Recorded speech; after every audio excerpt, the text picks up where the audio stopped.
নমস্কার, ইওর অক্টোপাসের সমস্ত শ্রোতা বন্ধুদেরকে স্বাগত জানাই আরও একটা নতুন গল্পে। আমি সৌভিক রয়েছি আপনাদের সঙ্গে।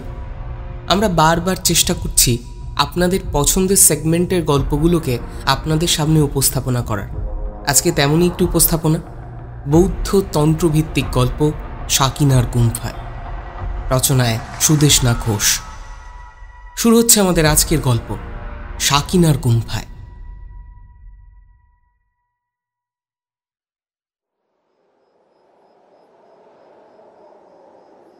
সুউচ্চ পর্বতের নিচের অংশ দিয়ে হেঁটে চলেছেন একজন পুরুষ, মণ্ডিত মস্তক, পরনে লাল পোশাক, হাতে কিছু একটা রয়েছে তার। এতটা দূরের থেকে তা ঠিক দৃষ্টিগোচর হচ্ছে না। পাহাড়ের সুউচ্চ ঢালে তখন রাতের শৈত্যপ্রবাহ চলছে। সমগ্র ভূদেশ তখন নরম বিছানায় শীতের কোলে ঘুমিয়ে আছে। মধ্যরাতে সুউচ্চ পাহাড়ের ঢাল বেয়ে নেমে আসছে কনকনে ঠান্ডা হাওয়া। এই পথে না আছে কোনো উপত্যকা, না আছে কোনো জনপদ, শুধু উঁচু পাহাড়ের বুক চিরে বয়ে যায় বরফের চাঁই। এই মৃত্যু দেশে প্রাণের দেখা পাওয়াও কল্পনার অতীত। তার মধ্যেই এগিয়ে যাচ্ছে সে। পুরো পথে সে সম্পূর্ণ একা। কানে কনকনে বাতাসের শোঁ শোঁ শব্দ ছাড়া আর কিছুই ঢুকছে না ও। তার গন্তব্য পাহাড়ের একেবারে শেষ প্রান্তে অবস্থিত একটা বৌদ্ধ গুম্ফায়। সেইখানেই তার যজ্ঞের সমস্ত উপাদান গচ্ছিত রয়েছে। আজ যদি সব ঠিক থাকে তবে তার সাধনার অন্তিম ফল সে আজই পাবে। জয় করবে এই সমস্ত বিশ্বের সুখ। তার এতদিনের জমানো সমস্ত কষ্টের অবসান হবে ওর। তার এত সুখের জীবন ছেড়ে এই মৃত্যু উপত্যকা বেছে নেওয়ার কারণ এত কঠোর সাধনা, এত রক্ত স্নান করা, সব কিছু নির্ভর করবে তার আজকের সাধনার উপরে। তার একরকম উত্তেজনা আর ভয় দুটোই একসাথে করছিল। শীতল কনকনে বাতাসের বেগ সময়ের সাথে সাথে বাড়ছে। এতক্ষণ ধরে পথ হেঁটে সাঙ্গে লিম্পা একসময় প্রবেশ করে সেই বৌদ্ধ গুম্ফায়। গুম্ফাটি সমুদ্রপৃষ্ঠ থেকে অনেক উপরে। গুম্ফার ভেতরে অন্ধকার। চেনা পথে হেঁটে চলেছেন এই গুম্ফার প্রধান লামা সাঙ্গে লিম্পা। একটা সময় আলোর দেখা মেলে। নিকষ কালো গুহার ভেতরের সুড়ঙ্গ পথে আগুনের লালচে হলুদ আলো গুহার দেওয়ালে পড়েছে। আর তাতেই দেওয়ালে সাঙ্গে লিম্পার একটা মস্ত বড় অবয়ব তৈরি হয়েছে। আর তাতেই প্রকাশ পেয়েছে সাঙ্গে লিম্পার হাতে থাকা প্রজ্ঞাপারমিতা বইটার ছায়া, বৌদ্ধ ধর্মের সবচেয়ে পবিত্র বই।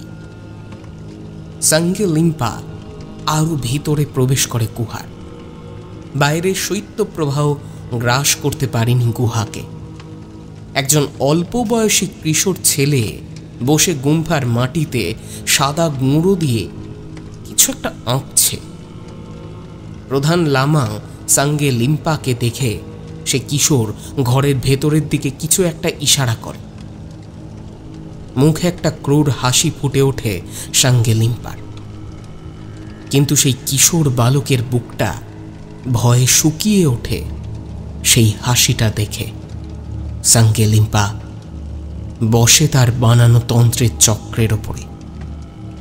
তার দুটো হাতের পাশে সাজিয়ে রাখা তন্ত্রের সব উপাচার, এই সব কিছু জোগাড় করেছে ওই ছোট্ট কিশোরটি।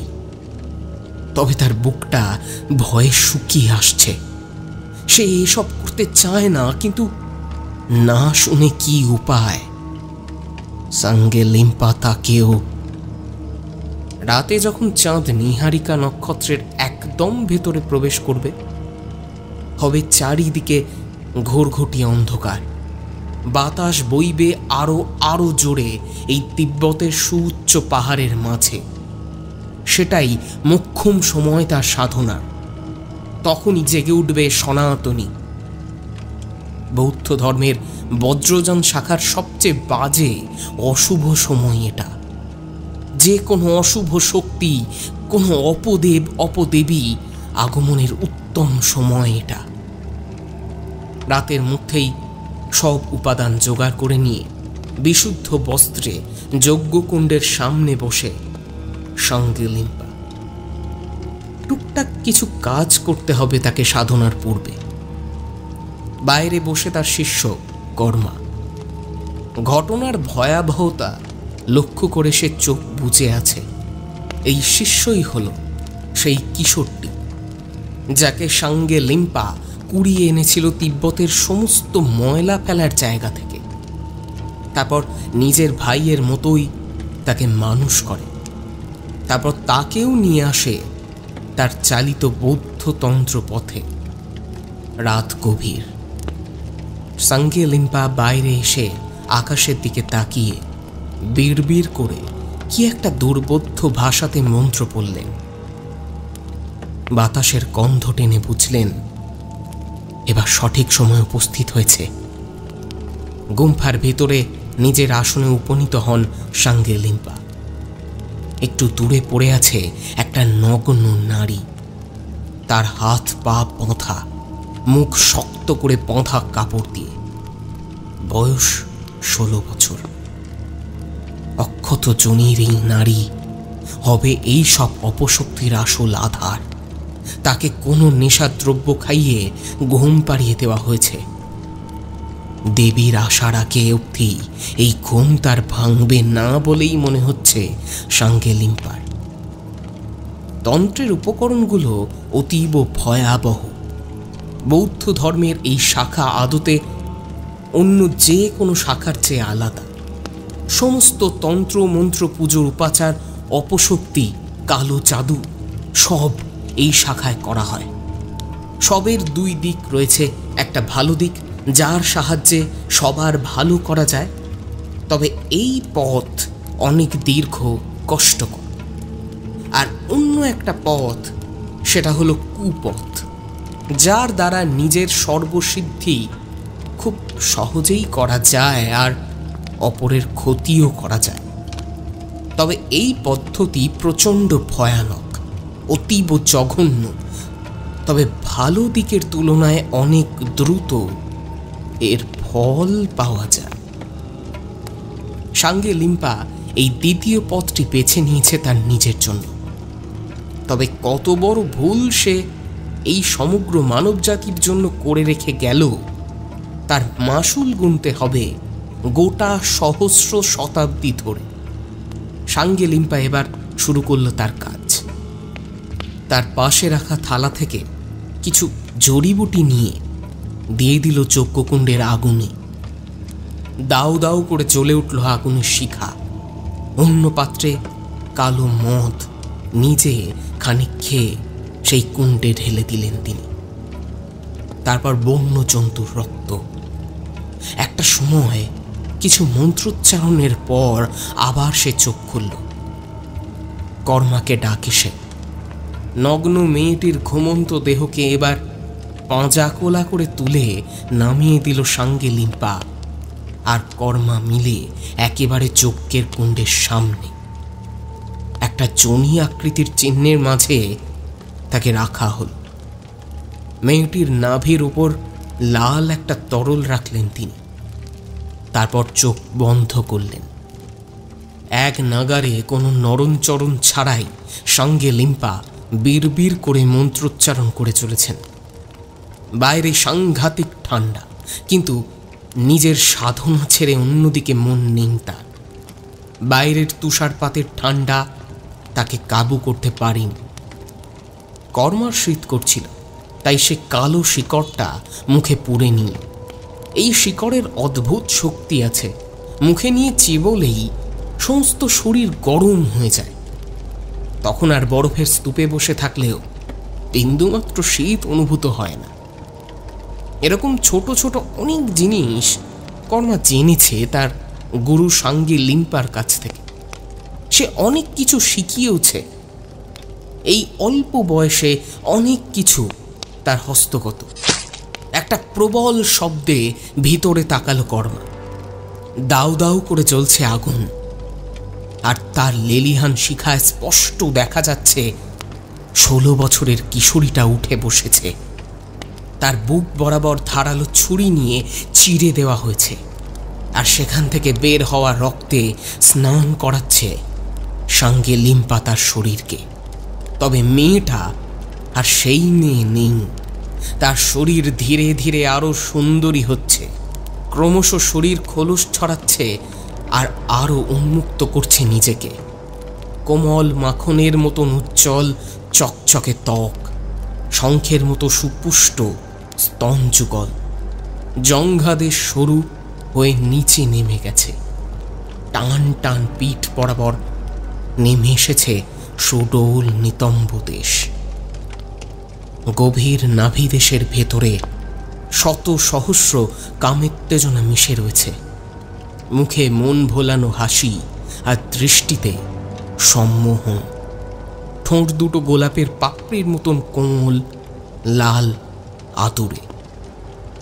যজ্ঞকুণ্ডের লেলিহান শিখায় তার শরীর যেন চকচকে আয়নার মতন প্রতিফলিত হয়েছে সকল আলো। কিশোর কর্মার শরীরে এখন মোহময়ী নারী রূপ দেখে রক্তপ্রবাহ বাড়তে লাগল। সে এর আগে কখনো নগ্ন নারী দেহ দেখেনি। জীবনে প্রথমে এমন উগ্র শরীর দেখে থরথর করে কাঁপছে কর্মা।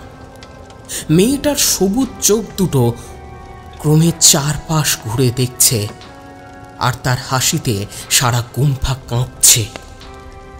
সে কি অট্ট হাসি! পাতালের সবচেয়ে গভীর থেকে সেই হাসির শব্দ আসছে। সাঙ্গে লিম্পাও এবার একটু ভয় পেয়েছে মনে হচ্ছে। তবে সেই মূর্তির মোহময়ী দৃষ্টিতে সাঙ্গে লিম্পা কেমন অসার হয়ে গেছে। মুগ্ধতার সাথে তাকিয়ে আছে সেই সুন্দরী নারীর দিকে। সেই নারী এবার সোজা উঠে দাঁড়ালো।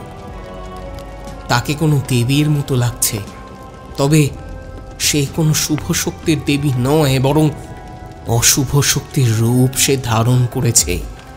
রূপের আগুনে ঝলসে ওঠা বোধহয় একেই বলে। তবে এই দেবীর আবির্ভাব কেন ঘটেছে সেটা জানে কর্মা। আর কেনই বা এই সাক্ষাৎ মৃত্যুকে ডেকে এনেছে সেও জানে কর্মা। তার প্রবল আপত্তি থাকা সত্ত্বেও সঙ্গে একে এনেছে শুধু নিজে। কর্মা জানি ইনি দেবী সাক্ষী না, ইনি সম্মোহনের দেবী, রূপের দেবী। ইনি মোহের বশে ফেলে ইনি মানুষকে নিজের দিকে টানেন, আর যাকে টানেন তার সাক্ষাৎ মৃত্যু নিশ্চিত। আর ঠিক তারপরেই একটা গগনভেদী চিৎকার শোনা যায় সেই নারী কণ্ঠ থেকে। সাঙ্গে লিম্পা এবার নিজের আসন থেকে উঠে দাঁড়ায়, কিন্তু দেবী সাকিনার ধাক্কায় সে মাটিতে লুটিয়ে পড়ে। অপদেবী সাকিনা তার মোহময়ী বিবস্ত্র শরীরটা নিয়ে সাঙ্গে লিম্পার কাছে গিয়ে ওর বুক দুটোতে হাত রাখে। তারপর জৈব প্রবৃত্তির আদিমতম খেলায় মেতে ওঠে। এই অপদেবীর শরীর পৃথিবীর যে কোনো পুরুষকে এক নিমেষে দুর্বল করে ফেলতে পারে। এই অপশক্তিকে দেখে এবার ভয়ে দম আটকে আসে কর্মার। কি করবে ভেবে না পেয়ে চুপি চুপি গিয়ে পুঁথিটার একদম শেষ খণ্ডটি উন্মুক্ত করে।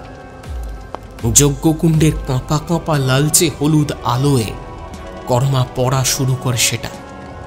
ততক্ষণে সাঙ্গে লিম্পা নিজেকে সঁপে দিয়েছে সাকিনার হস্তে। সাঙ্গে লিম্পার এতদিনের সাধনার ফসল, এতদিন তাকে যে লাঞ্ছনা বঞ্চনার শিকার হতে হয়েছে প্রতি পদে পদে, এতদিন তাকে নিয়ে যে কটু কথা হাসাহাসির খোরাক হয়েছিল, তা নিজেকে আজ সাকিনার মাধ্যমে প্রকাশ করেছে সাঙ্গে লিম্পা। ওর মুখে একটা জয়ের হাসি। প্রথম মিলনের আড়ষ্টতা কাটিয়ে সুখকর নেশাতুর চোখে এতদিনের সব কষ্টকে আজ ত্যাগ করল লিম্পা। কিন্তু এদিকে দেবীর যে খিদে মিটছে না। এবার নিজের শরীরের ব্যথা অনুভব করছে লিম্পা। সময় পেরিয়ে যাচ্ছে, কিন্তু এ কি? নিজেকে দেবীর বন্ধন থেকে মুক্ত করতে চাইল, কিন্তু পারল না লিম্পা। অপদেবী সাকিনা তার শরীরের ওপরে বসে আছে, নিচ্ছে অহরহ দৈহিক সুখ, আর মাঝে মাঝে নরম কোমল ঠোঁটগুলো প্রসারিত করছে সে। তার মুখে ভয়ানক কুটিল হাসি, ছলনাময়। অপদেবী সাকিনার অট্ট হাসিতে সারা গুম্ফার মাটি কাঁপছে। চোখের দৃষ্টি ঝাপসা হয়ে আসছে সাঙ্গে লিম্পার। তারপর ছটফট করতে করতে একটা সময় সারা শরীর নিস্তেজ হয়ে যায় এই গুম্ফার প্রধান লামা সাঙ্গে লিম্পার। অপদেবী সাকিনা এবার মুক্ত। তাকে এই ধরাধামে এনেছে সাঙ্গে লিম্পা। এবার সে তার খিদে মেটাবে, আর তার প্রধান শিকার কোনো সুস্থ উর্বর পুরুষ। তবে সেই ঘটনার পর কর্মাকে আর দেখা যায়। পুঁথির শেষ খণ্ডটা নিয়ে সে চলে গিয়েছিল অন্যত্র, কিন্তু কোথায়?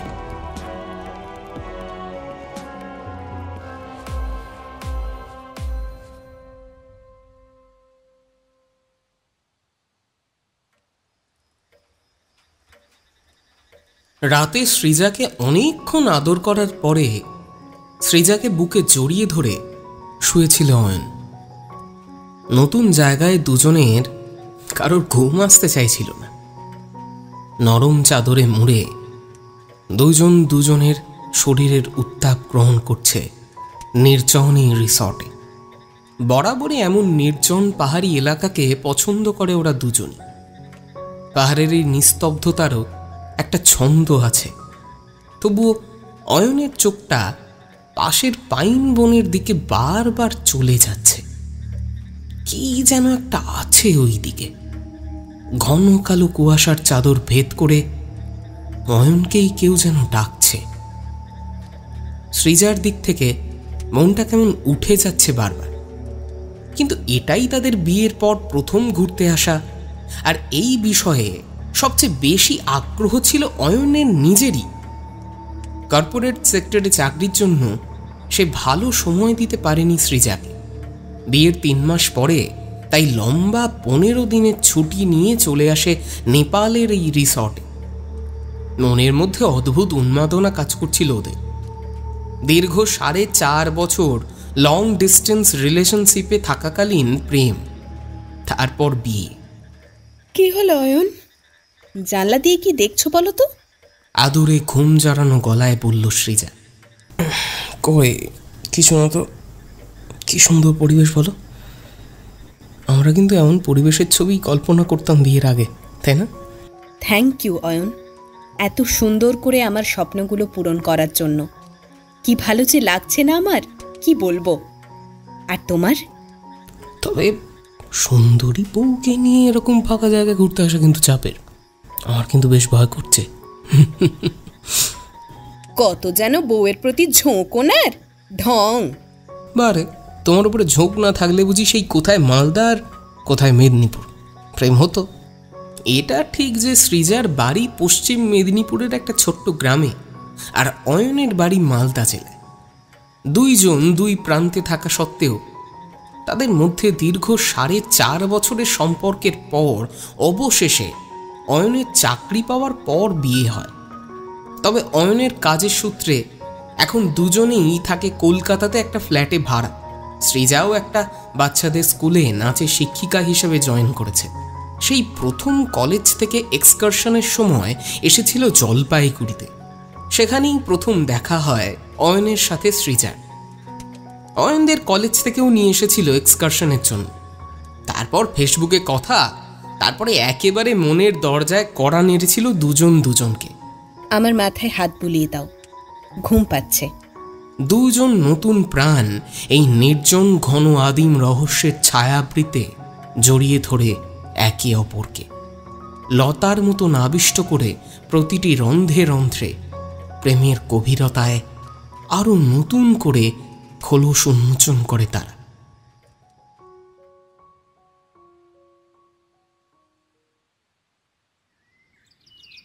সকালে রিসর্ট থেকে ব্রেকফাস্ট সেরে ওরা দুজনে একটু বের হলো। অয়ন, আমি কিন্তু ওই জঙ্গলে যাব। না না না, পাগল নাকি? এত সুন্দরী বউ নিয়ে ওই জঙ্গলে কেউ যায়? যদি লোকে চুরি করে নেয়? তোমার খালি হেঁয়ালি অয়ন, আমার ভালো লাগছে না কিন্তু। আমি যাব, আর আমি জানি আমি মোটেও সুন্দর না। কথাটা সত্যি যে চিত্রপটে আঁকা ছবির মতন সুন্দর নয় সৃজা, বরং মুখে কালো ব্রণের দাগ একটা ছড়িয়ে ছিটিয়ে রয়েছে কপাল কাল জুড়ে। ওটা অন্য মেয়েদের তুলনায় একটু বেশি বড় ফোলা, তবে বড় বড় চোখ, নাকের সাথে বেশ মানানসই লেগেছে মুখটাকে। গায়ের রং উজ্জ্বল শ্যামবর্ণ, মাঝারি উচ্চতায়, ছিপছিপে গড়নে সৃজা। মাথায় তেমন ঘন কালো চুলও নেই, পিঠের ওপর রোদ লেগে লালচে চুলগুলো ছড়িয়ে ছিটিয়ে রয়েছে। তবে অদ্ভুত একটা মোহময়ী রূপ রয়েছে সৃজার শরীরের মধ্যে। সেই রূপ রোজ আদিম অমানিসা এসে ধরা দেয় অয়নের বুকে। সৃজার উত্তপ্ত নরম শরীরটার স্পর্শ পেয়ে হাল ভাঙা নাবিকের মতন অয়ন সারা সমুদ্রে বিচরণ করে। কি ভাবছো, যাবে না? অয়ন এতক্ষণ চিন্তা ভাবনা ছিন্ন করে বাস্তবের মাটিতে পা রাখল। এই আমার হাতটা ধরো তো, এবার চলো। রিসর্টের থেকে সোজা দুদিকে দুটো রাস্তা নেমে গেছে। একটা দিকের সোজা রাস্তা, সেখান দিয়েই গাড়ি করে এসেছিল ওরা দুজন। এই রাস্তাটা ধরে সামান্য গেলেই মূল রাস্তা পড়বে, আর অন্য একটা রাস্তায় ঘন পাইনের ঝোপ জঙ্গল। উঁচু পথ ধরে এই রাস্তায় হাঁটতে লাগলো ওরা দুজন। অয়ন ক্যামেরা ধরে ছবি তুলতে থাকলো। অয়নের সমস্ত হবির মধ্যে এটা অন্যতম। ছবি তুলতে বরাবরই ভালোবাসেও। এই সৃজা, এই এখানে এসে দাঁড়াও না, এই লোকেশনটা বেশ ভালো ছবি উঠবে। কি হলো এসব? সৃজা পিছন ঘুরে তাকিয়ে দেখে অয়ন, কিন্তু কোথায় সৃজা? পুরো চারিপাশ নির্জন, কেবল খালি শুকনো পাতার খসখসে শব্দ। বুকের ভেতরটা ধরাস করে ওঠে অয়নের।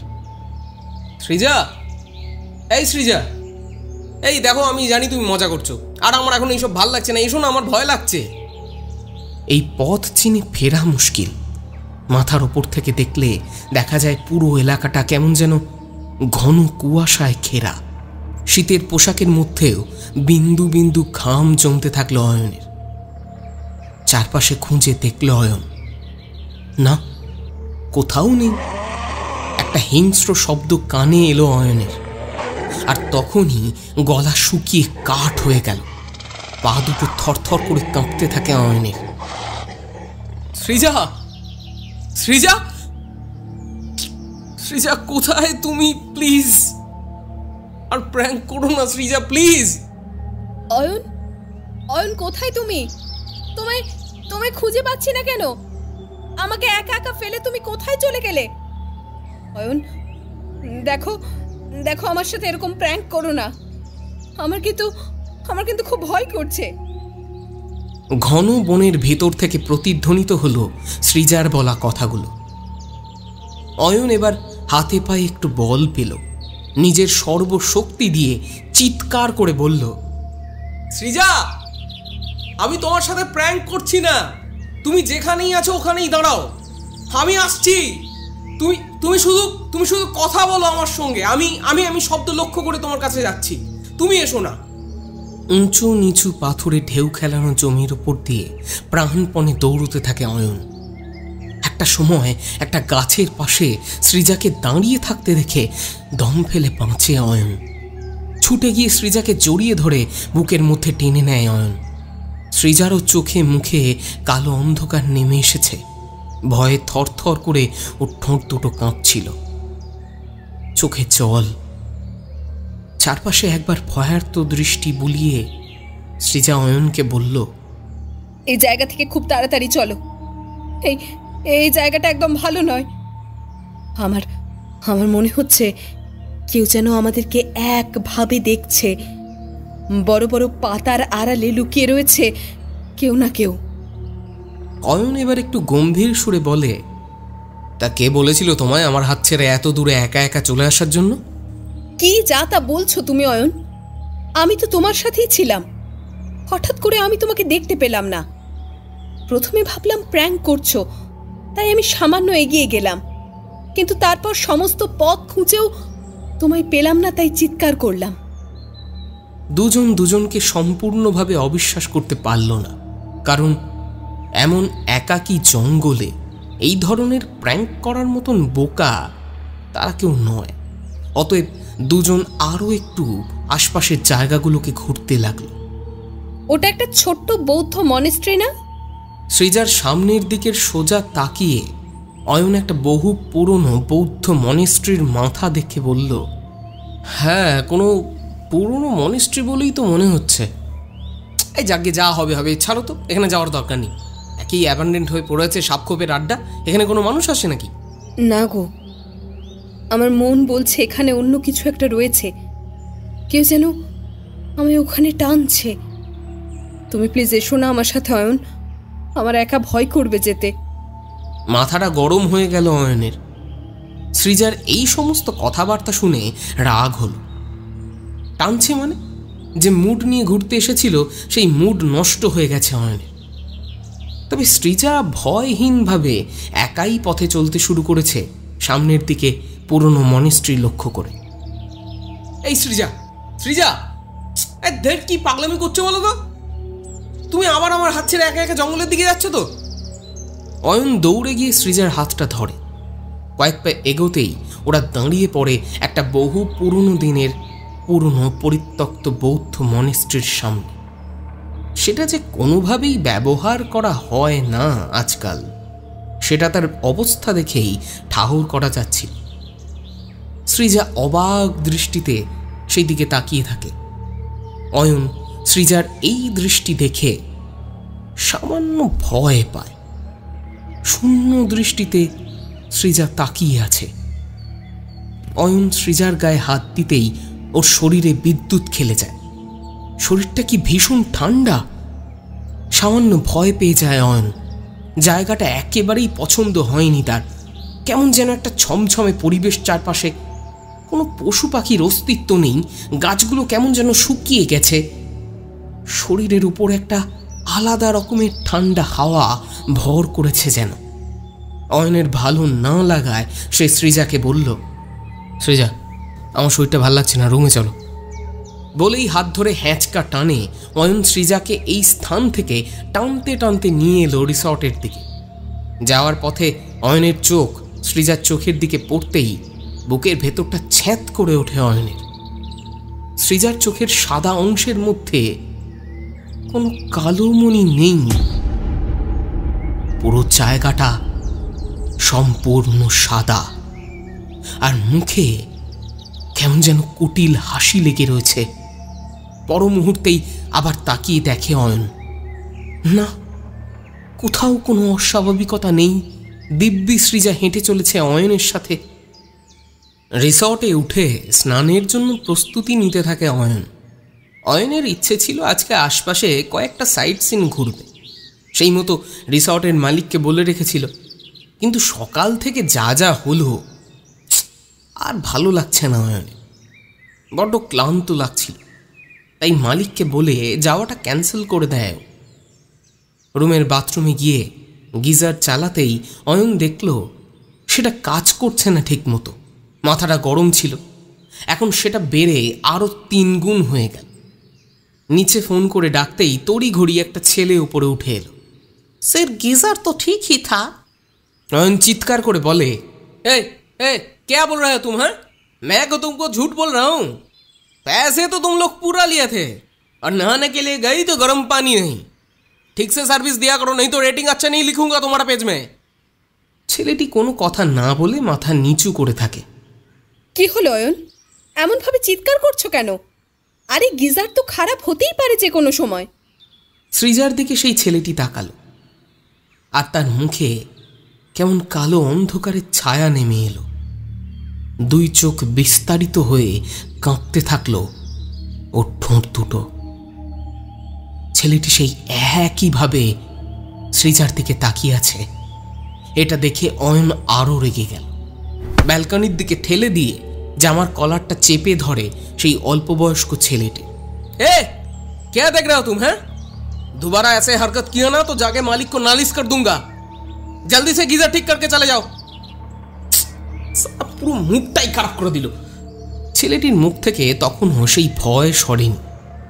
কাঁপা কাঁপা কণ্ঠে সে ব্যালকনির দরজার দিকে আঙুল বাড়িয়ে বলল, आप लोग क्या उस जंगल में मॉनेस्ट्री के पास गए थे? हाँ गए थे। तो उससे तुमको क्या मतलब? घूमने के लिए आए तो घूमने ही गए थे ना। क्या करोगे जान के तुम? ছেলেটি খুব ভয়ে ভয়ে কোনো মতে গিজারটাকে ঠিক করে দিয়ে নিচে চলে গেল। তার চোখে মুখে মারাত্মক ভয়ের ছাপ।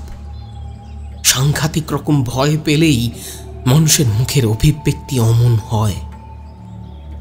অয়ন যে তার সঙ্গে এত খারাপ ব্যবহার করল, তবুও ছেলেটি একটা কোনো কথা বলল না। এত ভয় পাওয়ার কারণ? মনের ভেতরে হওয়া এই সমস্ত কিছুকে দূর করার জন্য অয়ন এবার সৃজার কাছে গিয়ে বসে। সৃজাকে আরও একবার ভালোভাবে পর্যবেক্ষণ করে নেয় নিজের চোখ দিয়ে। এই নির্জন একাকী রিসর্টের মধ্যে সৃজাকে কেমন আরও বেশ নেশাতুর লাগছে। স্নানের আগে মুখে ফেসিয়াল প্যাক লাগায় মাঝে মাঝে সৃজা। এখনো সামান্য এক ফালি তোয়ালে জড়িয়ে সৃজা সেটাই করছিল। পিছন থেকে সৃজার উন্মুক্ত পিঠ, থাই, বুকে বালিয়াড়ির মতন খাঁজ স্পষ্ট দেখা যাচ্ছে। এতটা মাদকতাময় কি সত্যি ছিল এর আগে সৃজা? কিন্তু কি শুধুমাত্র একা সৃজাকে এতটা কাছে পেয়েছে বলে? সৃজার ঠোঁট দুটো গোলাপি পাপড়ির মতন আবেদনময়ী লাগছে। একটা ঘোরের মধ্যে চলে যায় অয়ন। শেষ হয়ে যাওয়া সিগারেটটা অ্যাস্ট্রেতে গুঁজে দেয়। একটা হেঁচকা টানে বিছানায় ফেলে দেয় অয়ন। সৃজার চোখ দেখে মনে হচ্ছিল সেও ঠিক এটার অপেক্ষাতেই ছিল। উন্মুক্ত হরিণীর মতন আষ্টে পৃষ্ঠে নিজের সাথে মিশিয়ে নিল সৃজা। কিন্তু সময় অতিবাহিত হয়, তবুও খিদে মেটে না সৃজার। অয়ন হাল ছেড়ে দিয়েছে অনেকটা আগে। এখন ক্লান্ত, দম বন্ধ হয়ে আসছে ওর। কিন্তু সৃজাকে ছাড়াতে পারছে না তার কাছ থেকে। লতার মতন তাকে জড়িয়ে নিয়ে নিজের সবটুকু দিয়ে নিগড়ে নিচ্ছে ও অয়নকে। এবার মাথার মধ্যে কেমন ঘোর লাগে অয়নের, গা গুলিয়ে ওঠে। এ কি, সৃজা তো এতটা হিংস্র ছিল না। তবে অয়ন এবার নিজের সবটুকু শক্তি দিয়ে ছাড়িয়ে নেয় সৃজাকে। সৃজাও এবার একটু কেঁপে ওঠে চারপাশে তাকিয়ে। এমা, এ কি, এত বেলা হয়ে গেল, স্নান করোনি কেন এখনো? অয়ন এবার ভ্রু কুঁচকে তাকালো সৃজার দিকে। ও বাবা, এই তুমি তো আরো একটু হলে আমাকে মেরেই ফেলতে। হাঁপাতে হাঁপাতে বলে অয়ন। মানে কি বলছো? বাবা, কেন, কিছু মনে নেই? মনে সবই আছে, কিন্তু সেটা মেরে ফেলার মতো নয়। এইটুকু আদর বউকে করতে হয়। একটা মিষ্টি হাসি হেসে চলে গেল সৃজা। অয়নের খটকা লাগে এবার। না না না না, কিছু একটা পরিবর্তন হচ্ছে। সৃজা এতটা হিংস্র হতে পারে না, কখনোই না।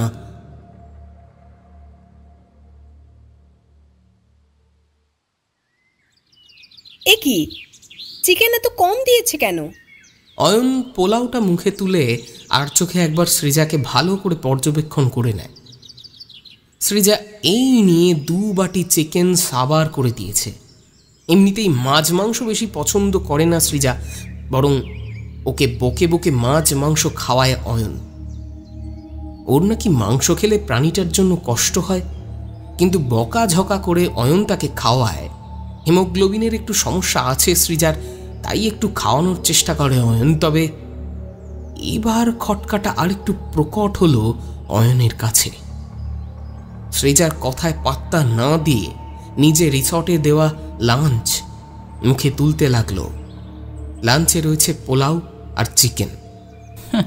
আমার তো এতকালের ইনকাম সব এখানে চিকেন খেয়েই শেষ হয়ে যাবে দেখছি। এইরকম ঠেস দিয়ে কথা বলে খাবার টেবিল ছেড়ে থালা নিয়ে উঠে যায় অয়ন। তারপর বেডরুমে গিয়ে কম্বলটা ভালো করে জড়িয়ে নিয়ে শুয়ে পড়ে। সারাদিনের ধকলে শরীর ক্লান্ত অয়নের। একবার ভাবল ডাকবে সৃজাকে, তারপরে মনটা কেমন ডাকল। বড্ড বেশি ভালোবাসলে বুঝি এমনই হয়। সৃজাকে নিজের থেকেও বেশি ভালোবাসে অয়ন। অয়ন ভেবেছিল তারা এই ট্রিপটা ভীষণ রকমভাবে এনজয় করবে, কিন্তু কেন যে সৃজা এসে এখানে এইভাবে বদলে গেল? আচ্ছা, সৃজার কি কোনো মানসিক সমস্যা হলো? কেন তখন অমন করে প্রায় মেরে ফেলার মতন করছিল অয়নকে, তারপর অতগুলো চিকেন গোগ্রাসে খেলো। অয়ন মনে মনে ভাবল শেষের এই কথাগুলো বলে হয়তো ঠিক করেনি সৃজাকে। বেচারার হয়তো খিদে পেয়েছিল। সকালে উঠে রোজ তো বাড়িতে বসে ভরিভোজ খাওয়া হয়, এখানে সামান্য ব্রেড কলা ছাড়া আর তো কিছুই খাওয়া হয়নি। আবার হতে পারে চিকেনটা বেশ দারুণ সুস্বাদু খেতে হয়েছিল। ক্লান্ত শরীরটা নিয়ে এই সমস্ত ভাবতে ভাবতে কখন যে ঘুমিয়ে পড়েছিল অয়ন তা সে নিজেও জানে না। একটা স্বপ্ন এলো অয়নের ঘুমের মধ্যে। সেই পুরনো মনেস্ট্রির সামনে গিয়েছে অয়ন। সামনের লতা পাতা সমস্ত কিছুকে সরিয়ে সে ক্রমশ এগিয়ে যাচ্ছে সামনের দিকে। সমস্ত শরীরের ওপর একটা আলাদা চাপ কাজ করছে তার। ভীষণ ভীষণ ভারী লাগছে তার নিজেকে, গলা শুকিয়ে যাচ্ছে। ধীরে ধীরে আরো ভিতরে এগিয়ে চলেছে সে। কালো অন্ধকার চারপাশে, লতা পাতা জড়িয়ে রয়েছে তার পায়ের সাথে। ঘন কালো অন্ধকারের মধ্যে নিজের থেকে 1 হাত দূরের কোনো বস্তুকে ভালো করে দেখতে পাচ্ছে না সে। একটা ঠান্ডা শীতল পরিবেশে কাঁপুনি লাগছে তার। হঠাৎ একটা নারী কণ্ঠে শব্দ পায় অয়ন। সেই নারী যেন অয়নকেই ডাকছে। কি সুন্দর মোহময়ী তার গলার আওয়াজ।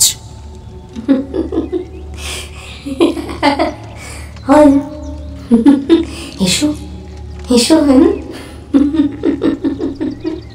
কে? কথাটা বলতে বলতে অয়ন আরো ভিতরে চলে যায় সেই পুরনো মনেস্ট্রি। হঠাৎ দেখতে পায় একটা গোল মতো স্থানে 2 জন বসে রয়েছে। দুজনেরই চেহারায় বৌদ্ধ ছাপ স্পষ্ট। তারা লাল কাপড় দিয়ে নিজেদেরকে জড়িয়ে রেখেছে।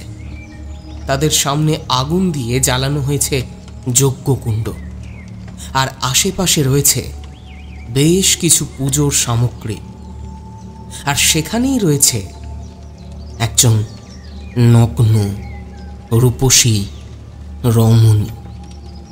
তবে সেই রূপসী রমণীর সমস্ত শরীরের ভাঁজ অয়নের চেনা। অয়নের সমস্ত ভালোবাসা জড়িয়ে রয়েছে ওই শরীরের ওপর। সেই নগ্ন নারী মূর্তি আর কেউ নয়, তার স্ত্রী সৃজা। তবে সৃজার মুখে কেমন যেন কুটিল জঘন্য হাসি। সৃজা কেন এমনভাবে রয়েছে? আর ওই লোক দুটোই বা কে? ধর্মর করে ঘুম থেকে বিছানায় উঠে বসে অয়ন। সারা শরীর তার ঘামে ভিজে গেছে।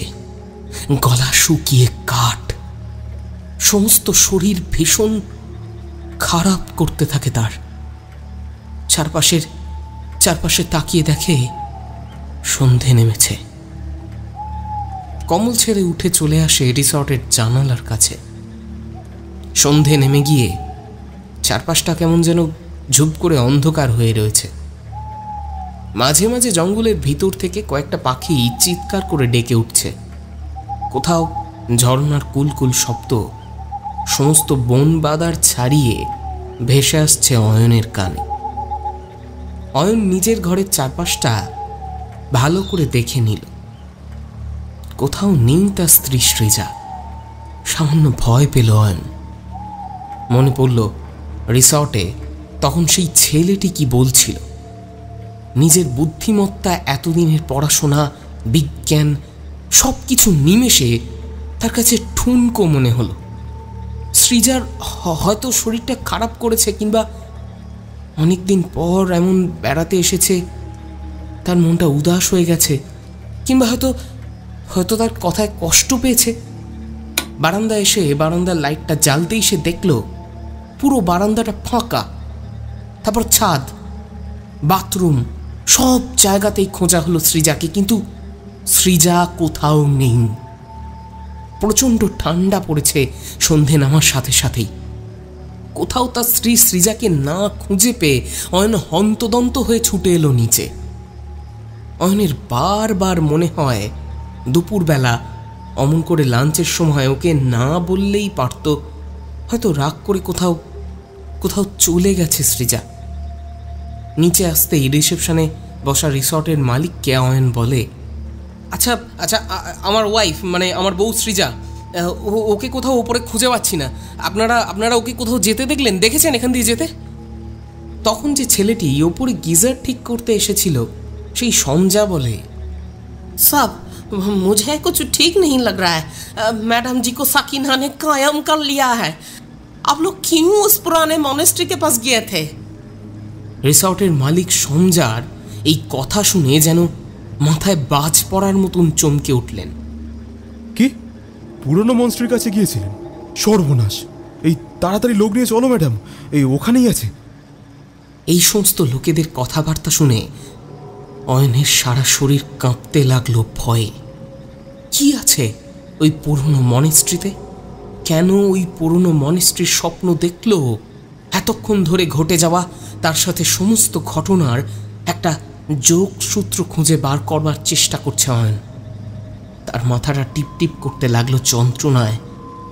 রিসর্টের থেকে আরও কয়েকজন লোক মিলে সামান্য কয়েকটা টর্চের আলো নিয়ে চলল সেই জঙ্গলের দিকে, যেখানে আজকে সকালবেলায় তারা দুজন মিলে গিয়েছিল। অন্ধকার, বিপদ সংকুল পথ, ঘন অরণ্য চারপাশে জীবন্ত সাপদের মতন দাঁড়িয়ে রয়েছে। মাথা তুলে ওপরের দিকে তাকাতেই উঁচু উঁচু পাইনের সারি যেন চাঁদোয়া তৈরি করে রেখেছে সম্পূর্ণ জঙ্গলে। মেঘ আর কুয়াশা আবৃত চতুর্দিকে। প্রচণ্ড ঠান্ডা বাতাস নাকে মুখে ঢুকছে। হাতের আঙুলগুলো অবশ হয়ে যাচ্ছে শীতে। অয়নের মনে হয় সৃজা তার সমস্ত শীতের পোশাক রুমে ফেলে এসেছে। এখন এমন ঠান্ডায় যদি সে, বুকের ভেতরটা দুমড়ে মুচড়ে উঠল তার। কেন সৃজা এমন করে কষ্ট দিচ্ছে ওকে? কে আছে ওর আপন সৃজা ছাড়া? ওর সাথেই তো বুড়ো হওয়ার স্বপ্ন দেখেছে অয়ন। সবাই মিলে হেঁটে চলে সামনে। আলো বলতে ওই টর্চের আলোটুকু ছাড়া আর কিচ্ছু নেই। তাতে চারপাশের আরো গভীর অন্ধকার যেন গলা টিপে দিতে আসছে। মাঝে মাঝে রাতচরাদের কান ফাটানো চিৎকার, এবড়ো খেবড়ো উঁচু ঢালু পথ।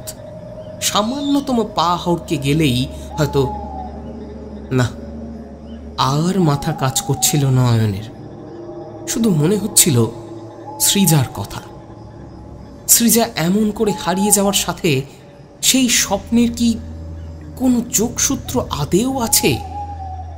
আর ওই লোক দুটোই বা কে? এ সমস্ত চিন্তা করতে করতে অন্যমনস্ক হয়ে পায়ে পাথরের ধাক্কা লেগে পড়ে যায়। কি হলো স্যার? এই সাবধানে আসুন, দেখে। অয়নের দিকে টর্চের আলো ফেলতেই পিলে চমকে ওঠে উপস্থিত সবার। অয়ন যেটাতে ধাক্কা খেয়ে পড়ে গেছে সেটা একটা মানুষের মাথার খুলি। ঘাড় থেকে নিপুণভাবে কাটা হয়েছে সেটাকে। খুলিটা সোজা হয়ে যেন অয়নকেই দেখছে। অন্ধকারের মধ্যেই অয়ন বুঝতে পারল খুলিটির চোখ দুটো কেমন যেন চলছে। এটা কি? রিসর্টের মালিক ভাঙা ভাঙা বাংলা ভাষাতে বলল, এখানে অনেক দিন আগে পুরনো ওই মনেস্ট্রি ছিল। ওখানে লামারা নানান তন্ত্রমন্ত্রের কাজ করতেন। তারাই হয়তো কোনো সময় কোনো বলি দিয়েছিলেন। শোনা যায় তারা নাকি অনেক খারাপ কাজের সঙ্গে যুক্ত ছিলেন। খারাপ কাজ বলতে ওই তন্ত্রমন্ত্র, কালা জাদু, ওই ধরনের। অয়নের বুকের মধ্যে যেন হাতুড়ি পিটছে। প্রচণ্ড ভয় হতে থাকে সৃজার জন্য। সময় নষ্ট না করে সোজা চলে যায় সে দৌড়ে। পিছনে পিছনে বাকিরা। প্রায় আধ ঘন্টা মতন হেঁটে গিয়ে তারা এসে পড়ল সেই পুরনো বৌদ্ধ মনেস্ট্রির সামনে। ফাঁকা, অন্ধকারে ঢাকা সেটা। সকালে যতটা ভয়ানক লাগছিল, এখন রাতের অন্ধকারে তাকে আরো বেশি ভয়ানক লাগছে। হাতে টর্চ নিয়ে অয়ন এগিয়ে গেল আরো সামনের দিকে। দূর থেকে সিঁড়িতে কিছু একটা দেখতে পায় সে। সেই দিকে ছুটে যেতেই সকলে দেখল সেখানে অজ্ঞান হয়ে পড়ে রয়েছে সৃজা। অয়ন ছুটে গিয়ে সৃজাকে জড়িয়ে ধরে।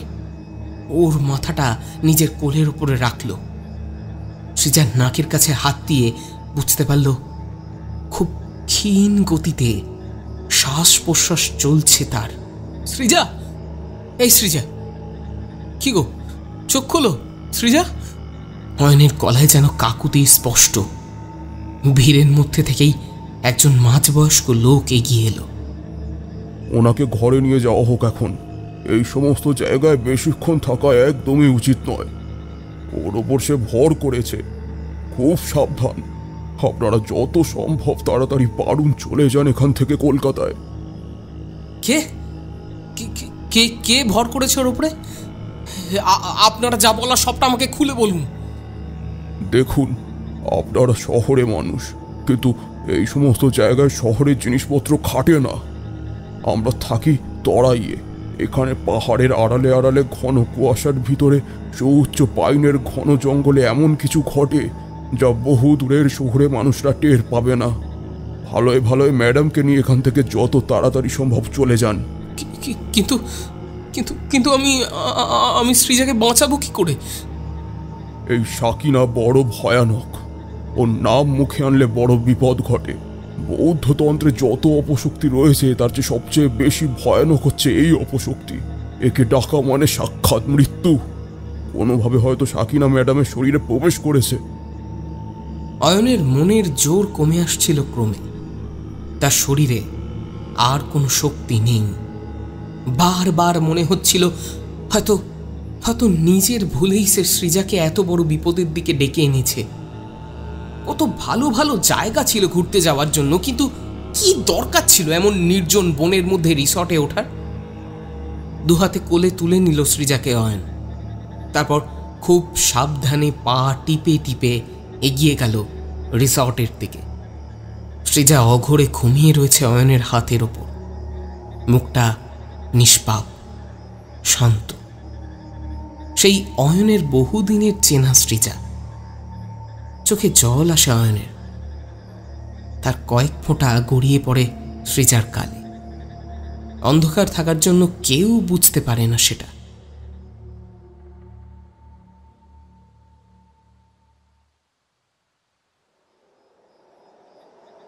উপত্যকা পেরিয়ে দূর থেকে এগিয়ে আসছে একজন প্রবীণ মানুষ।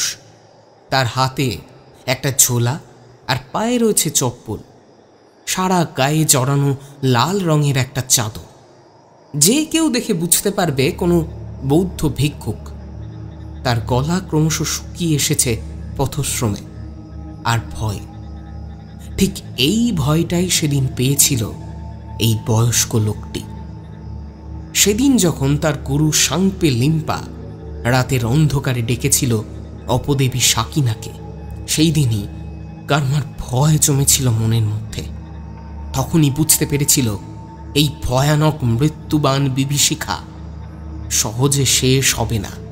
প্রচুর রক্তারক্তি ঘটিয়ে তবে হয়তো থামবে। সাংপে লিম্পা তার উদ্দেশ্য চরিতার্থ করার জন্য পাহাড়ের কোলে এমন নির্জন উপত্যকায় আজ থেকে প্রায় 50 বছর আগে আহ্বান করেছিল এই অপদেবী সাকিনাকে। জীবন শেষ করেছিল এক অক্ষত যোনি সম্পন্ন কুমারীর। পশুর রক্তে যাগযজ্ঞ করে সে নিজের হাতেই নিজের মৃত্যুকে দূত করে ডেকে এনেছিল। কর্মা বুঝতে পেরেছে তার প্রাপ্ত যোগবিদ্যার দ্বারা প্রত্যেকবার যখন সাকিনা আবার কাউকে আক্রমণ করে, প্রত্যেকবারই নিজের আয়ত্ত শক্তি দ্বারা বুঝতে পারে সে। কর্মা লাদাখের এক বহু প্রাচীন মনেস্ট্রিতে বসে হিনুজান শাখায় বহু কঠিন বিদ্যা আয়ত্ত করেছিল। তখন সে বুঝতে পারে এই বিপদের কথা। তাই পর্বতের বিপদ সংকুল পথ পেরিয়ে সে আসতে থাকে। পাহাড়ের উঁচু ঢালে তখনও বরফ জমে উঁচু হয়ে আছে খানিক। চারপাশ নিস্তব্ধ, মানুষের জনবসতি এখান থেকে শত শত মাইল দূরে। সেখানে কেবল গুপ্তবিদ্যার অধীনস্থ বেশ কয়েকজন বৌদ্ধ লামা আর হিংস্র প্রাণঘাতক পশু ছাড়া কারোরই চলাফেরা নেই। একাকী পার্বত্য ঢালে পথ চলতে চলতে কারমা দেখল তার মাথার উপর কয়েকটা তারা উজ্জ্বলভাবে চলছে। সে গণনা করে দেখল নিহারিকা নক্ষত্র আজ পূর্ব আকাশে বিরাজমান। সেখান থেকেই শুক্লপক্ষের ত্রয়োদশ তিথি আজকে। হাতে মাত্র আর একদিন সময় রয়েছে তার। এবার সাকিনাকে সে আবার পূর্ব অবস্থায় ফিরিয়ে আনবে। তাকে আনতেই হবে। জ্ঞান ফিরেও শ্রীজা কোনোভাবেই স্বাভাবিক হতে পারছে না। একটাও কথা বলছে না মুখে, চোখের দৃষ্টি শূন্য, যেন কাউকেই দেখছেন। সারা শরীর বরফের মতন ঠান্ডা তার। কোনো জীবন্ত মানুষের শরীর এমনভাবে ঠান্ডা হওয়া সম্ভব নয়। মনের মধ্যে নানান চিন্তা ভেসে ভেসে বেড়াচ্ছে অয়নের। এখন তার সাথে থাকা বাকি রিসর্টের লোকগুলো আছে, তারা সবাই মিলেই বসে আছে ওদের পাশে। সবার মুখে ভীষণ রকম চিন্তার ছাপ। হঠাৎ দুপুরের গিজার ঠিক করা ছেলেটা বলে, मुझे तो दोपहर में ही पता चल गया था मैडम जी को देखे, लेकिन आप लोग गलत सोच रहे थे। অয়ন তার কাঁধের উপরে হাত রেখে নিচু স্বরে বলল, সরি প্লিজ। কিছু আসলে তখন মাথাটা ঠিক কাজ করছিল না।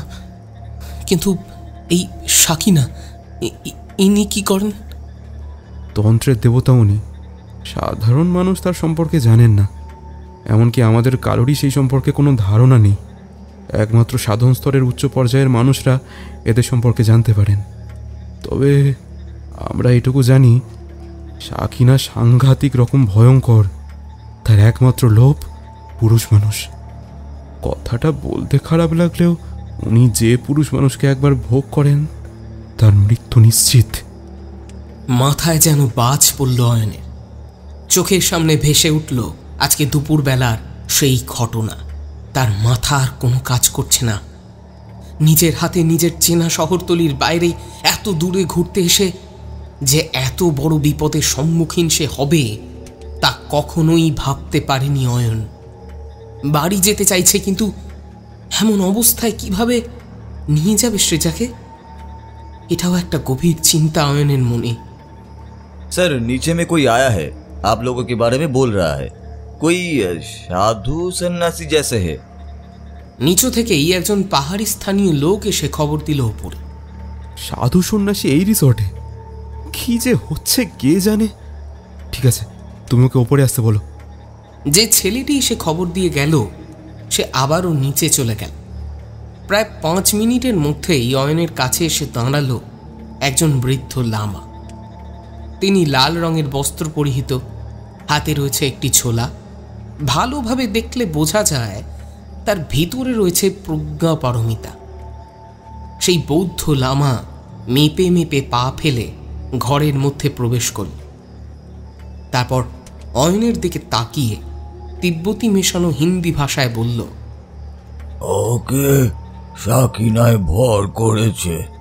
ওই শয়তানি তার ভোগ্য পুরুষকে না মেরে কখনোই ছাড়বে না।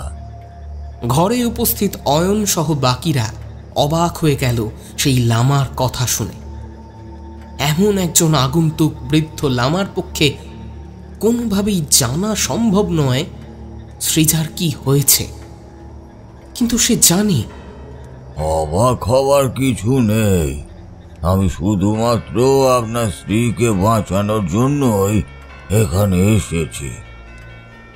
বহু বছর আগেই তাঁর গুরু পাপ করে গিয়েছিল, আর আজ তিনি নিজের প্রাণ দিয়ে হলেও সেই পাপের প্রায়শ্চিত্ত করতে চান।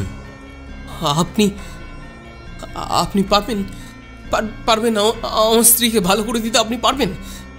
কে এই সাকিনা? ও কেন আমার স্ত্রীকে এমনভাবে আক্রমণ করেছে? ও আক্রমণ আপনার স্ত্রীকে করেনি, ও আক্রমণ করেছে আপনাকে। মানে? সম্পূর্ণটা জানলে তবেই আপনি বুঝতে পারবেন আমার এই কথা বলার মানেটা। আমি কার্মা। আমি আজ থেকে বহুদিন আগে কোথায় জন্মেছি আমি তা নিজেও জানি না। পথের পাশ থেকে আমায় তুলে এনেছিল সাংপে লিম্পা, আমার গুরু। ধীরে ধীরে তিব্বতী লামাদের সাথে ঘুরে ঘুরে নানান তন্ত্রমন্ত্র শিখেছিলাম। বৌদ্ধ ধর্মের বজ্রযান শাখার নানান গুপ্ত মন্ত্রের প্রয়োগ শিখিয়েছিলেন আমায় আমার গুরু। পরবর্তীকালে আমার হাতে আসে প্রজ্ঞাপারমিতা, সবচেয়ে পবিত্র এই গ্রন্থ। পাঠোদ্ধার করে আমি বুঝতে পারি আমার গুরু সাংপে লিম্পা অপশক্তির আরাধনা করেন। ধীরে ধীরে আমি কৈশোর বয়সে উত্তীর্ণ হই। তখনই আমি বুঝতে পারি আমার গুরু কিছু একটা ভয়ানক জিনিস করতে চাইছেন। একদিন রাতে আমার গুরু সাধনা করলেন এক ভয়ানক অপশক্তি সাকিনার। আমি জানতাম এই সাকিনার ক্ষমতা। কামদেবী হিসাবে তার আহ্বান জানানো হয়। তখন বুঝতে পারিনি, পরে বুঝতে পারলাম আমার গুরুর জীবনে ছিল অনেক বেদনা, লাঞ্ছনা। তিনি যে পরিবারে মানুষ হয়েছিলেন সেটি ছিল পাহাড়িয়া গ্রাম্য এলাকা। ছোট থেকেই তাকে উল্টো পাল্টা বলে খ্যাপাত। পুরুষ হলেও তার পৌরসেও কোনো অভিব্যক্তি বাহুকভাবে প্রকাশিত হয়নি। এই নিয়ে অনেক লাঞ্ছনা তাকে স্বীকার করতে হয়েছে। এমনকি তার বিবাহের জন্য কোনো পরিবারই তাকে মেয়ে দিতে চায়নি। যত সময় যায় আশেপাশে মানুষদের নানান রকম এলোমেলো কথা বাড়তেই থাকে। তখনই একদিন মনে মনে নিজের পুরুষত্ব আদায়ের কথা চিন্তা করেই তিনি বেরিয়ে পড়েন এই নিম্নমানের তন্ত্র সাধনার উদ্দেশ্যে। তখনই গুরুর সাথে আমার সাক্ষাৎ। আমি তখন মাত্র 3 মাসের শিশু। আপনার গুরু কি সফল হয়েছিল এই কাজে? যে কাজে পাপ মিশে থাকে সেই কাজে সফল হলেও সেই কাজের ফল ভালো হয় না। সাকিনার আহ্বানের জন্য অক্ষত যোনি সম্পন্ন কুমারী মেয়েকে নিয়ে আসতে হয়। তার শরীরে প্রতিষ্ঠা করতে হয় সাকিনাকে। এমন মহা অধর্ম, এমন মহা পাপিষ্ট ব্যক্তির কি সহজে পরিত্রাণ মেলে? সেদিন রাত্রে তিনি সাকিনাকে আহ্বান করতে পেরেছিলেন ঠিকই, তার এতদিনের সমস্ত পৌরুষ তিনি অর্জন করেছিলেন। কিন্তু ঠিক তারপরেই তার মৃত্যু ঘটে। তখন অবশ্য আমি একমাত্র কিশোর ছিলাম বলেই প্রাণে রক্ষা পেয়েছিলাম। কিন্তু আমি এই সাকিনাকে আবার রুদ্ধ করার মন্ত্র তখন আয়ত্ত করতে পারিনি। খোলা বাতাসে সাকিনা ছড়িয়ে পড়েছিল, তবে আমি যতখানি পেরেছিলাম আমার শিক্ষাবিদ্যা দিয়ে সাকিনাকে আয়ত্ত আমি কেবল এইটুকুনি এলাকার মধ্যেই সীমাবদ্ধ রাখতে পেরেছিলাম। আর ওই বৌদ্ধ পুরনো মনেস্ট্রিটি পড়ে ওই এলাকারই মধ্যে। এখন অবশ্য ঘন জঙ্গলে আবৃত, কিন্তু তখন কেবল ধুধু পাহাড়ি এলাকায় ছিল। কিন্তু ভুলবশত কোনো পুরুষ যদি এই এলাকায় প্রবেশ করে তো তাকে তার ছলনায় ভুলিয়ে তার সাথে সম্ভোগের পরে তাকে হত্যা করে, এবং কোনো নারী শরীরে যদি সে প্রবেশ করে তবে সেই নারীর স্বামীকে সে হত্যা করে। সেই নারীর শরীর থেকে সাকিনার একমাত্র খিদে মেটাতে পারে কোনো পুরুষ। সেদিন যখন তোমার স্ত্রী ওই পুরনো বৌদ্ধ মনেস্ট্রিতে গিয়েছিল সেই দিনই সাকিনার নজর পড়েছে তার ওপর। অয়নের কথা বলার মতন শক্তি বাকি ছিল না। সে কি করবে কিছুই বুঝে উঠতে পারছিল না। চোখটা বন্ধ করে কেবল আগত ভবিষ্যতের কথা ভাবছিল সে। এর থেকে কি পরিত্রাণ সম্ভব নয়? লামা দৃঢ় কণ্ঠে জবাব দিল, পরিত্রাণ দেওয়ার জন্যই তো এত দূর থেকে আমি এসেছি। তোমার স্ত্রীকে আমার লাগবে সাধনার জন্য। ভয় নেই, ভয় নেই, ওর কোনো রকম কোনো ক্ষতি হবে না। আজকে ত্রয়োদশী রাত শেষ হয়ে গেলে প্রায় যা করতে হবে আগামীকালের মধ্যেই করতে হবে। আমার কাছে সমস্ত রকম উপাচার রয়েছে, কেবল বিশ্বাস আর ভরসা চাই। অয়ন কি করবে কিছু বুঝে উঠতে পারছিল না। এখন বিশ্বাস আর ভরসা ছাড়া কোনো উপায় নেই তার সামনে।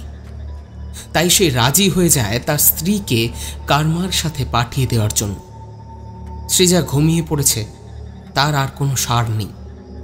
অঘোরে ঘুমোচ্ছে সে। তার সমস্ত শরীর তখনও বরফের মতন ঠান্ডা। কেবল ভরসা আর বিশ্বাসের জোরেই সেদিন রাতটা কোনোভাবে কাটিয়ে দিল অয়ন। পরের দিন সকালেই ঘুমন্ত সৃজাকে নিয়ে কার্মা চলে গেলেন সেই পুরনো বৌদ্ধ মনেস্ট্রিতে। নিজের হাতে সাকিনাকে আহ্বানের সেই যন্ত্র এঁকেছে কার্মা। ঠিক আজ থেকে 50 বছর আগের সেই রাতের মতোই সমস্ত উপকরণ দিয়ে সাজিয়ে রেখেছে কার্মা। পার্থক্য শুধু একটাই, সেদিন কার্মা ছিল কৈশোর আর আজকে সে বৃদ্ধ হয়েছে। আর সেদিন ছিল সাকিনার আহ্বানের মন্ত্র, আর আজ তার বিদায়ের মন্ত্র। তবে আশঙ্কা, মৃত্যু, ভয় সবই অধিক গুণ বেশি এই বিদায়ের মন্ত্রে। সামনে রাখা যজ্ঞকুণ্ডে একের পর এক নানান জিনিসপত্র দিয়ে চলেছে কার্মা। প্রচণ্ড ঠান্ডায় নিজের শরীরের সমস্ত হাড় কেঁপে যাচ্ছে। তবে সেই পুরনো জড়িবুটিটা এখনো রয়েছে তার কাছে। সুযোগ বুঝে সেটা আবারও মুখের মধ্যে পুরে দিতে সমস্ত শরীরটা আবার দিব্যি গরম হয়ে গেল তার। সামনের যন্ত্রের ওপরে অচেতন অবস্থায় শুয়ে রয়েছে সৃজা। তার চারপাশে ঘিরে সাজানো রয়েছে প্রদীপ। নিঝুম নিস্তব্ধ পরিবেশ। একটানা তিব্বতী ভাষায় মন্ত্র পড়ে যাচ্ছে কার্মা। বারবার মনে হচ্ছে তার আশেপাশে অসংখ্য শক্তি যেন তাকে তার মন্ত্র বলা থেকে বাধা দান করছে। কিন্তু তবুও নিজের সমস্ত মন্ত্র বলকে একত্রিত করে মন্ত্র পড়ে যাচ্ছে সে। আচমকা সৃজা যেন একটানে উঠে বসল সেই যন্ত্রের ওপরে। সৃজার রূপ এখন ভয়ানক। চোখ দুটো নীলচে হয়ে রয়েছে তার। সমস্ত শরীর যেন আরও কোমল, নমনীয়। ঠোঁটের কোনায় মৃদু আহ্বান। চুলগুলো এলোমেলোভাবে শায়িত হয়ে রয়েছে পিঠের ওপরে। জিভটা দুভাগে দুটো পাশে বিভক্ত হয়ে সাপের মতন করে হিস হিস শব্দ তুলেছে। সৃজার চোখ একদম নিবদ্ধ রয়েছে তারই দিকে। কার্মা বুঝতে পারল শয়তানি সাকিনার আহ্বান ঘটেছে। এতক্ষণে ঘুমিয়ে থাকা সাকিনা জেগে উঠেছে তার আহ্বানে। যন্ত্র থেকে সে বেরিয়ে আসার চেষ্টা করল, কিন্তু পারল না। চুলগুলোর সামনে পিছনে মারাত্মকভাবে দোলাতে শুরু করল। আর তার সাথে কান ফাটানো সেই আওয়াজ পাহাড়ে পাহাড়ে ঘষা লেগে প্রতিধ্বনিত হয়ে ছড়িয়ে পড়তে লাগলো চতুর্দিকে। জঙ্গলের মধ্যে অবস্থিত রাতচরা পাখিরাও যেন ভয় পেয়ে ছুটে পালাতে লাগলো। বিভৎস সেই কান ফাটানো হাসির শব্দে নিজের মনোবল থেকে আর সামান্য মুহূর্তের জন্য সরে আসছিল কর্মা। কিন্তু তৎক্ষণাৎ সে নিজেকে আবার প্রস্তুত করে শুরু করল মন্ত্র বলা। যন্ত্রের আগুন দাউ দাউ করে জ্বলছে, আর সেই আভায় যেন জ্বলে পুড়ে যাচ্ছে সৃজা।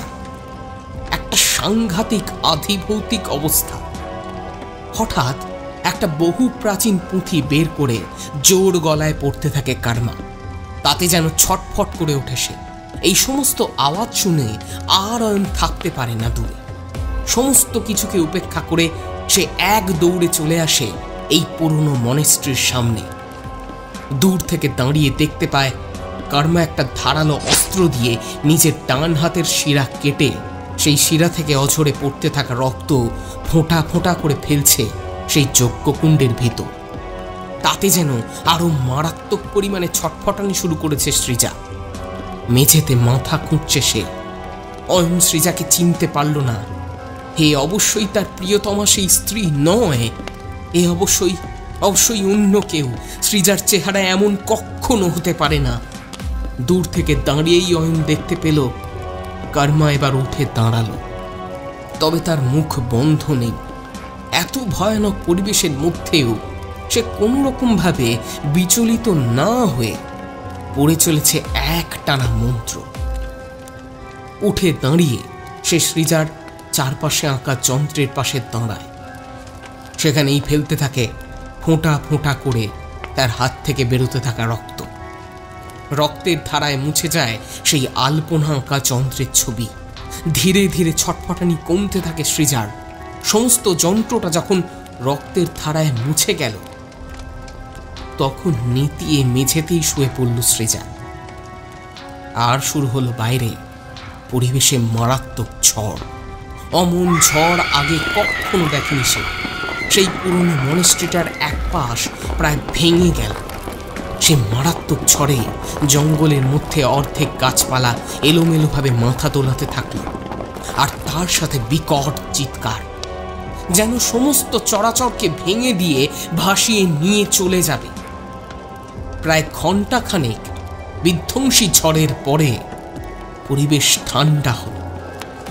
অয়ন এতক্ষণ আশ্রয় নিয়েছিল সেই পুরনো মনেস্ট্রির একটা কোণে। ঝড় থামতেই সে আসে ভিতরে। সেখানে কর্মা বসেছিল তার হাত ধরে।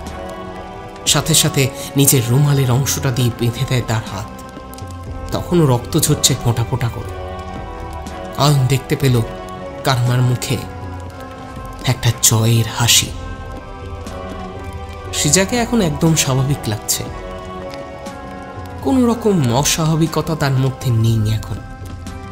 কর্মার হাতটাকে ভালো করে বেঁধে দিয়ে অয়ন এবার ঘুরে তাকালো সৃজার দিকে। সৃজাকে ডেকে তুলল।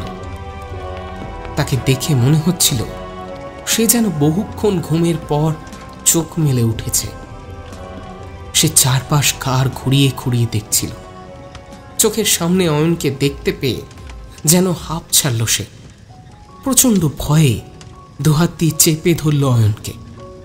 অয়ন, আমরা এখানে কি করছি? আর আর উনি কে বসে রয়েছেন? অয়ন মৃদু হাসল। তারপর সৃজাকে বুকের মধ্যে জড়িয়ে ধরে বলল, ইনি হলেন আমাদের ট্রিপের সব থেকে বড় জাদুকর, রিয়েল হিরো। সৃজা যেন একটা অবাক করা ঘোরের মধ্যে রইল। কিন্তু নিজের ভালোবাসার মানুষটার কাছ থেকে এতটা ভালোবাসা পেয়ে সে সমস্ত কিছুকে আর পাত্তা দিল না। হারিয়ে গেল পাহাড়ি তরাইয়ের কোলে, মিশে গেল কুয়াশার নীলে আর মেঘেদের কোলে কোলে। ছুটন্ত পাখির মতন নবযৌবন উন্মোচিত করে সৃজা হারিয়ে গেল তার ভালোবাসার মানুষ অয়নের সাথে। চুটিয়ে উপভোগ করলো বাকি দিনগুলো। তবে ওই কর্মা নামের লোকটিকে অয়ন কিছুতেই আর একা ছাড়তে চাইল না। সঙ্গে করে একেবারে নিয়ে গেল কলকাতাতে। এটা নিয়ে অবশ্য একেবারে আপত্তি করেনি সৃজা। তবে অয়নকে জিজ্ঞেস করাতে অয়ন বলেছিল, স্বয়ং ভগবানকে কি আর অত দূরে ফেলে আসা যায়?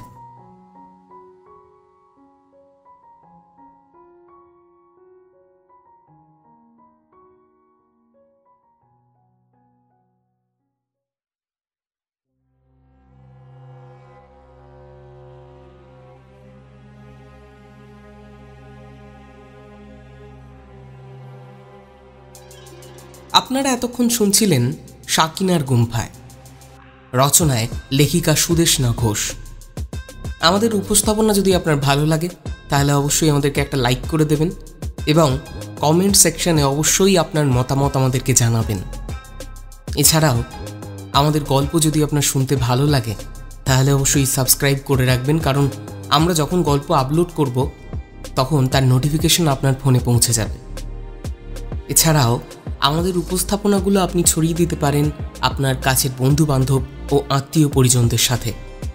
এটি আপনাদের কাছে সম্পূর্ণ ফ্রি, কিন্তু এটা আমাদেরকে অনেকটা অনুপ্রেরণা যোগায় একটা ফাঁকা ঘরে একটা মাইকের সামনে বকবক করার সময়। আজকের গল্প পাঠে আমি সৌভিক, সৃজার ভূমিকায় দেবস্মিতা, লামা ও স্থানীয় লোকের ভূমিকায় ফেরারি মন ইউটিউব চ্যানেল থেকে বুবাই, হোটেল মালিক ও জনৈক ব্যক্তির ভূমিকায় সাসপেন্স থ্রিলার প্ল্যাটফর্ম থেকে লিও, অয়ন, সমজা ও গল্পের সূত্রধার আমি সৌভিক। গল্পের নাট্যরূপ দিয়েছে মোহন। নির্দেশনা ও পর্ব পরিচালনায় আমি সৌভিক। গল্পের প্রচ্ছদ কৃষ্ণেন্দু মণ্ডল। শব্দ সংযোজন ও আবহে 62 FPS স্টুডিও। সমগ্র পরিকল্পনা ও পরিচালনায় টিম ইওর অক্টোপাস। অক্টোপাস ফিরে আসবে আপনাদের জন্য আরও একটা মনোমুগ্ধকর গল্প নিয়ে। ভালো থাকবেন, সুস্থ থাকবেন। নমস্কার।